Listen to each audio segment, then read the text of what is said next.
On the day of our wedding anniversary, I found out I was pregnant. I slipped through the rain to the private lounge where Daryl was spending the evening, wanting to surprise him. Outside the door, through the gap left ajar, I heard him talking with his friends about a surprise he had planned for our wedding. Josephine still has no idea she's been sleeping with both of us. Every winter, I send my twin brother to take my place with her. Through the crack in the door, amid the roar of laughter, I caught sight of a man who looked almost identical to Daryl. Imagine the look on her face at the wedding when she sees that video of my brother on top of her. I clutched the pregnancy test results in my hand, ready to storm in and demand to know why he'd done this to me. But then I heard Daryl's voice again. Sarah's career has taken off. Josephine served her purpose. Sure, she lost her family and her career because of me, but I gave her a few good years of the high life. I'd say we're even. The casual indifference in his tone sent ice through my veins. A man who had done everything in his power to hurt me for the sake of another woman. I was done with him. And everything he had stolen from me, I would take back, every last piece.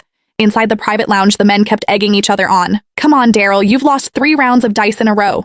You owe us something juicy. What's this big surprise you've got planned for Josephine at next week's makeup wedding? I stood outside the door, heart brimming with sweetness. 3 years since we'd signed the marriage certificate, and Daryl had been so consumed by work that the wedding kept getting pushed back. Now I was going to bring our baby along and finally make it complete.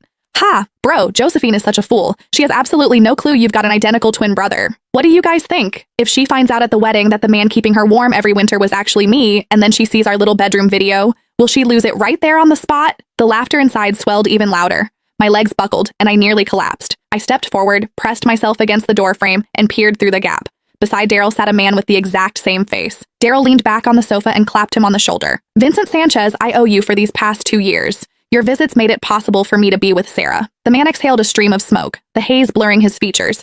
I don't get it, bro. Sarah was your college crush, so why'd you marry Josephine? Even in bed, she's boring as hell. I'm so sick of her. The men who usually greeted me with fawning smiles and called me Mrs. Sanchez were now leering and cracking vulgar jokes. I stood frozen, struck as if by lightning, unable to move, but the fury inside me burned hotter with every second. I drew a deep breath, gripped the door handle, and steeled myself to charge in and confront Daryl.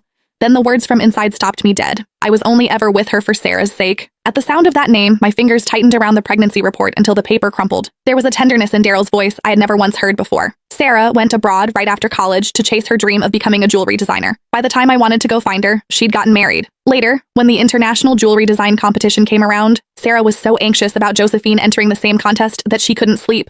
It broke my heart. I knew I had to help her. Gasps of admiration erupted around the room, everyone praising his devotion. I stood outside the door, and the memory of that accident years ago crashed over me. Cold sweat soaked through the back of my dress. The man on the sofa wore an expression of pride and tender indulgence. None of you would ever guess. I personally planned Josephine's car accident, so she'd miss the competition. Sarah sailed to victory using the designs I gave her. Josephine's so stupid. She even saw the winning piece afterward and said it looked familiar, but she never figured out I'd stolen her work.